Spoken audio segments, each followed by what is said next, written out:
Another important clinch that we need to be aware of is the T position, named because of the relationship between the opponent's hips and the configuration of my hips.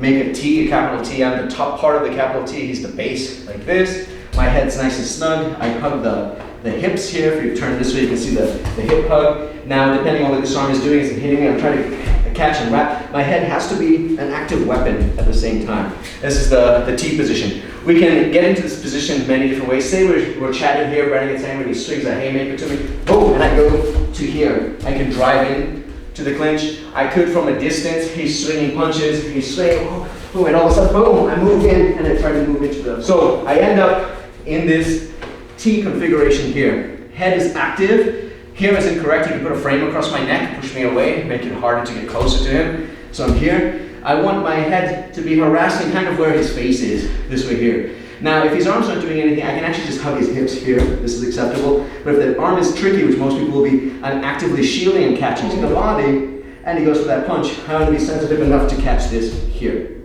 right? Now I'm in this T position. If we take that last position we were in, the shoulder strap, if I don't base him and smear him, he could step in front, around the corner, throw a punch, and I go boom, here, and I end up in the same configuration. My head's active, hips are active, and I'm standing fairly tall. I'm not doing this, I'm not back. I use my hips back when we take a rear clinch only, not when I'm facing the front. I'm actually very aggressive with my head driving forward. So either side, if we're here, I have the hip wrap, teeing my hips, my head's active, and I have control this arm. Let's look at kind of the mechanic and the say that we have with him. The top of my head, just leaning into him, affects his posture. He doesn't like this too much. If you were to stand like this and I'm doing this, he's probably playing this kind of game. He doesn't like this under his chin driving him back. I'm affecting his vertical height by driving him backwards here with my head. That's an important mechanic. When I have control of this arm, if I have a good control, and I core it to my hips here, you notice there's kind of a twisting action on this shoulder line. That's important for breaking his posture here as well. My hips as well, just simply pulling him in. If he's standing here and I pull his hips in and I couple that with my head movement, he's basically being thrown. We call that a body fold, right? So that, another mechanic, with the hip, is if I have this, I anchor my hand to his hip, and then I do that similar movement to what we did when we were doing the collar and elbow. Is if I do this and I just go here, he kind of pushes him forward. If he tries to keep good posture, good, posture yourself, good. Now, relax. When I go here, posture yourself. If you notice, it's difficult because what I'm doing is I'm putting a bar right at the base of his hips where his spine is starting to straighten, and he's kind of in this position. He's leaning forward. So all of these are mechanics that we can exploit to throw him better. Now, in martial arts, kind of the artful practice, the being sensitive to the situation, when he does one thing, I can counter one thing. He does this movement, I have the right answer for this. This puzzle piece fits to that puzzle piece. But what if there's a sense of urgency to this and it's not this artful play of my move beats your move? I have to elicit a response to him. I have to have him get some stress, react, and then I can capitalize on that. And yes, it's not as artful, but if there's an urgency in it, it's a fight, or I need to protect somebody else, this will be the way. And what we do is we use strikes, percussive impact, to set this up, to create chaos. So although we talked about it before, I don't want to just abandon my grip and start trading punches. That's not what we're saying. We're saying use your position and understand the weapons you have at your disposal for this. So when I'm hugging the hip, controlling here, just me walking forward, keeping my spine in play, I can use my head like a battering ram to harass him. I can make it, I'm not going to hit Brandon, but I'm going to back up a little bit. I can be very, very aggressive with this. Bang, here, to shift his weight, to cause him to adjust his feet. Because maybe he's very sensitive, he's being smart, but the second this happens, a bit of chaos occurs. Another thing I can do is use my legs, not just little things like this, actually chambering, hitting him in the groin, boom, and there he's forward, and we can set up, we'll look at some hip throw. Or I have this outside leg, I can hit here, bang! I'm hitting into the muscle right in the thigh. I would avoid hitting the knee Safety is one point, but it's actually not the main point. Your knee is actually quite small, and his knee is also quite small. Your chance of hitting and missing, potentially hurting yourself, is actually high. So if I hit here, it elicits a response. So I'm here, and the chamber, bang, here, hitting here, causing him to move his legs. So if he moves his leg in the position, something's happening. So being aware, as I headbutt, boom, the front knee shot, this knee shot here. I do have this hand that can hit, but understand, I lose control of his hand. So if I let go and I hit, I can assume he's going to hit as well with that hand. So I have to go back here. So that's my lesser used striking technique. I use the head, I use the legs with knee shots. Yeah? Now, once we've got this, good control over the opponent, there are different throws that we can set up aside from those strikes. But they work very well together. Like I said, there is a perfect artful way to do this, but then there's a way that's a bit more practical, a bit more tenacious, aggressive, and that's what we're looking at here. So let's first look at the hip throw. Now I'll show you a hip throw with him kind of unassisted. He's going to have kind of forward posture, just relaxing. I step forward, I lift, and I throw, and most people are aware of this one. Now unless you've done a lot of judo, old school jiu-jitsu, that throw is actually quite difficult to do because the opponent will not be in one position. He'll be dynamic. So I'm going to kind of dumb it down. I'm going to try to stick to my guns, step in front, and all Brandon's going to do, nothing scientific, he's just going to walk forward. So as I'm here, he's just walking forward. I'm going to try to, that hip is a little harder because my landing platform is continuously moving. And he also has a say in this. Maybe he just matches my intensity. Now I'm not saying match my intensity, just the idea that all he's doing is walking forward and I just can't get that timing quite right. What he's doing essentially is he's keeping himself in posture and he's eliminating my position for where I need to place myself to throw. So that's where this harassing of the leg comes into play. He can keep himself very well aligned, center of gravity, structures aligned. The second he hits here, just by him adjusting his foot back, his center of gravity is different. And he's tippable, he's movable. From the T position, I'm going to harass him with this knee shot. Boom, boom, to get him to step behind. When he steps behind, just by him stepping behind, look at his posture. Look how far forward he is. Now that stepping across and hip throw becomes a lot easier because I'm not having to fight with all these other obstacles that he could potentially throw my way because he's stepping back. Boom, he's assisting the throw. And that's the feeling we want, is to harass him, to elicit a response. And we're going to look at a template that there will be three distinct things that 95% will be the situation and you'll have an answer based off of this. So if I'm here and I harass, boom, boom, he steps back, there's my throw. Now, even if he's walking forward, that knee is going to take effect. He won't be as excited to walk forward because it's going to compromise his balance. He's actively trying to gain his balance and you throw him with a hip throw. Some quick notes for those who are not too familiar with the hip throw. Once I've harassed here and he steps his leg back, right? I will pre-step my foot so I'm not twisting myself up. I step forward very aggressively. Look how far my hip is this way. It's not shy, it's far. I straighten up and now I look toward this outside here. My body just follows in suit down here and I attack. So again, we're right here. I blast the knee steps, and then there's this. Shouldn't be too difficult. Now, I can also use the front leg. If he's standing fairly tall, a quick shot straight to the groin. I pre-step this foot to align, boom, here, and he's already forward. It freezes him in place. He can move around all he wants, but the second he gets a shot to the groin, it kind of freezes him. And then you capitalize on that, him being stuck, boom, and you follow up on this. So that's how I harass, he steps back, balance is broken, throw him forward. Another little detail, this is for more advanced practitioners, is I hit here, boom, he steps back. Even if I know he stepped back, I want to confirm, so I kind of do that, and then step. It's just extra insurance to make sure, hey, in that transition, he didn't bring that leg forward. So you step back, and you kind of kick his leg back. I did that by stepping here, driving my heel back, straightening, like I'm throwing a reverse punch, this type of movement. Boom, here. And that's kicking this leg back, making him more susceptible and easier to throw. Okay?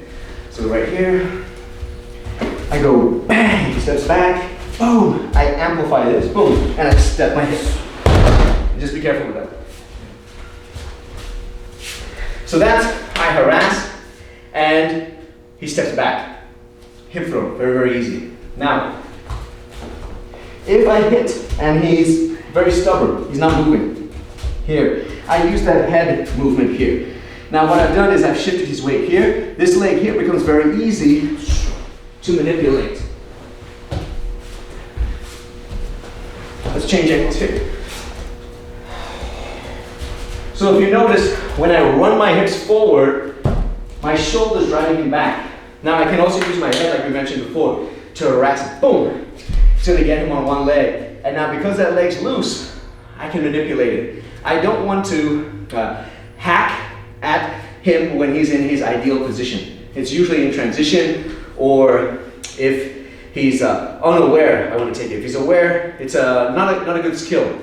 So I go here, I drive, boom, legs light. What I'm going to do is step around this way as I drive my head butt. So I'm here, I step, bang, and this leg's going to scoop, and I pull him to where he doesn't have space. If you notice, this arm is underhooked, and I lift this up to drive my knee. So it's very difficult for him to put a counter. Let's angle you this way to turn here. So as I landed, I fell with this hand here, and then I had this arm. So if he tries to put an L frame on the bottom on this side, he runs into my arm, so I can walk his hand up. This one, I pull up to bring my knee high north.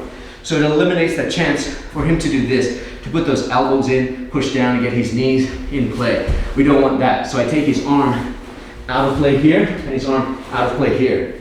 And this is called leave. The position that the opponent is left in after a technique. How do I capitalize on that next sequence of attack? So let's try it. So I'm here, I drive, I hook, and I take my position.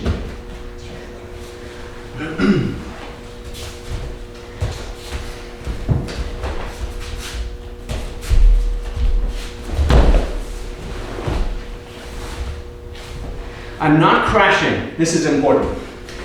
I'm not doing this. I'm not hacking at his leg, going, and then just timber, boom, we both fall like this. You're gonna hurt yourself. Even though you're on the top position, your knees, elbows, fingers, your hand underneath the opponent, you're broken. So as I feel Jenga is falling, I detach and I descend with using my bend in my arms and my knees as shock absorbers. So I go here, it's almost like I'm doing a horse stance, and I find my position like this. So control your descent. You're in control of the throw. Now, when you're amped up and you want to weaponize the throw, that's something different, right? If you want to weaponize the throw and make the throw the finishing move, there's a different way to do it, and there's different throws that you can use. For now, we're using the throws much like a changing of position, an advantageous position. So I drive, bang, and hook.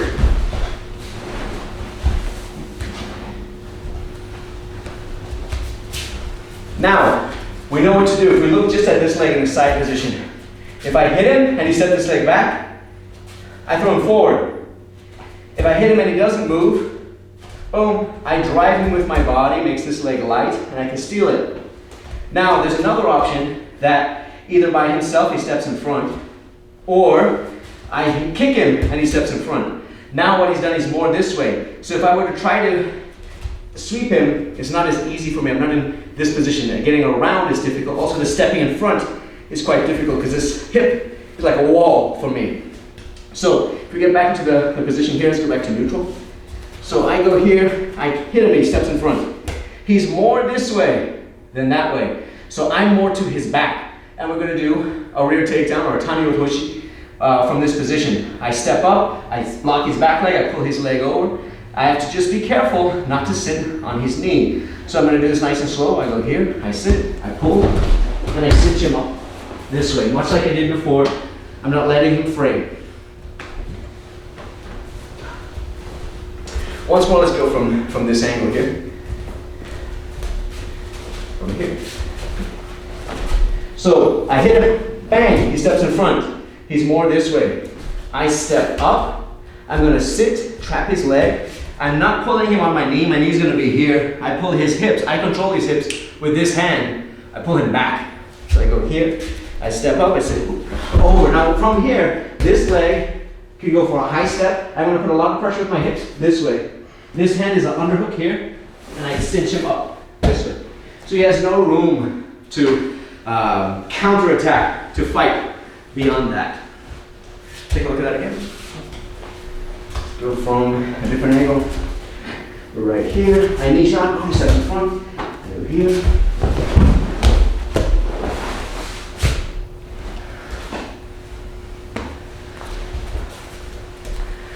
Now, when you've seen this technique before, the Tani Otoshi, it's done from a back clinch. And we teach that in the basic self-defense course. The reason is, if I grab somebody from the back, it's also easier throw to do, but notice my knees. They can break, fall, and not in any damage. The reason we save this variation for higher up in training is the danger of me sitting on his knee is here. And a beginner who isn't aware of the mechanics, very, very clumsy, very likely to sit and damage somebody's knee. Not only, of course, is it dangerous, it's also a bad technique. Because imagine, if you will, I do sit on his knee, but he's gonna fall on top of me. I'm gonna end up on the bottom of the pipe. You may damage his knee, that would be good for you, but what if you don't damage his knee? You're structurally causing the building to fall on top of you. What we're doing is stopping the legs and just pulling him back, is the idea. So the reason we teach it here is a bit more finesse to it, and you have to be more aware of your partner's safety. So when I do pull Brandon back for the throw, I make sure I give him plenty of room for his legs to fall forward. So in this position here, I harass the knee, he steps forward, boom, I'm gonna step, block, pull, and he's just gonna do a back break fall right here. See that? Now, when I go down though, for that I was emphasizing this, I wanna pull my arm out. So if I go from the back, this position here, once I step, so I harass this room to step forward. Once I step here and I trap, this arm's gonna pull him till he falls and it goes away. I go here, arm's gone, it's out here. I cinch high in the T position here. I've harassed the leg, he stepped in front, or maybe I went for the hip throw and he stepped in front. He doesn't want me to get my leg here, he's kind of cutting me off. So I step, I trap, I sit, make sure to get snug, but not suffocating his knee, get snug to his heels. So without Brandon, I'm basically just there. That's the idea. Then I pull him over as he falls, I retract this arm, and I ride to the top. So I'm here, his legs are already in front, I step, I pull him over, and then this goes here. If you notice, this arm is underneath, this lifts, so there's no defense for him to counter by getting his knees and his elbows in the way. I go very far north and control him in that manner. So if we go back,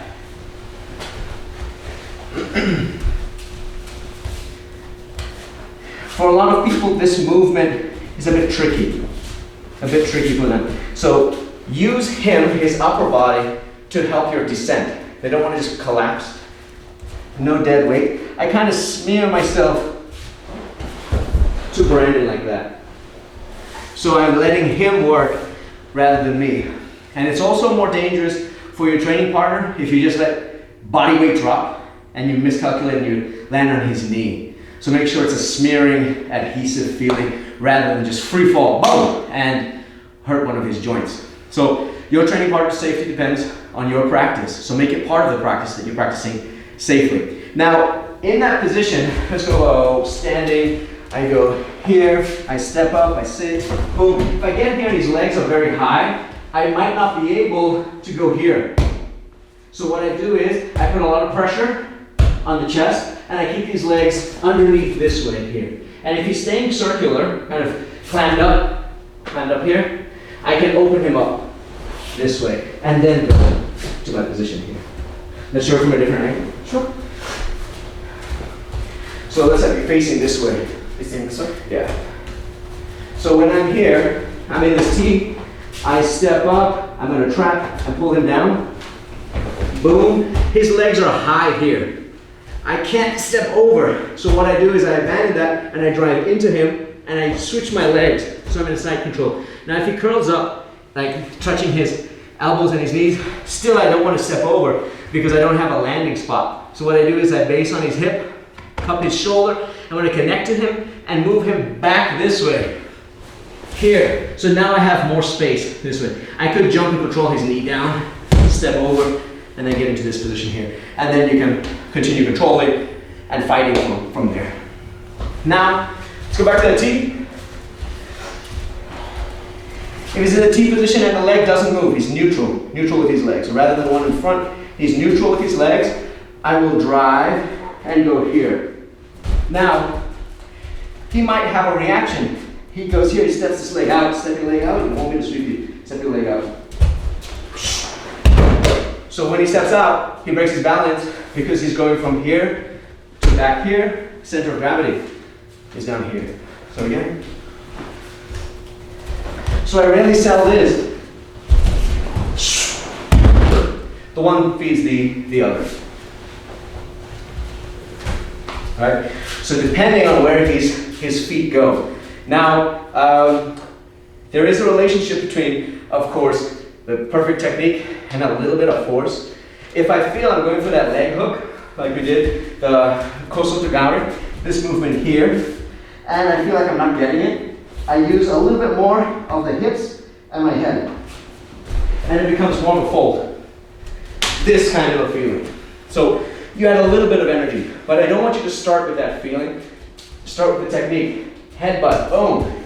And then you can amplify with the hands or the head ramming. That's the feeling. So if you notice, if Brandon visualizes me driving and I hook this, he steps out of that. He steps out of it. Boom. Now I amplify him forward to go throw. If he runs and steps that foot in front, I can take him to the back. If we're playing the drill, I step up and I hook. He counters. I want to step in front, but he beats me to it. Now I go here, this way, and cinch up. Okay? Let's try that again. If you notice the pace we're going, how intense would you say that is? Not very at all. Not very at all. Moderate, right? And that's how you develop sensitivity.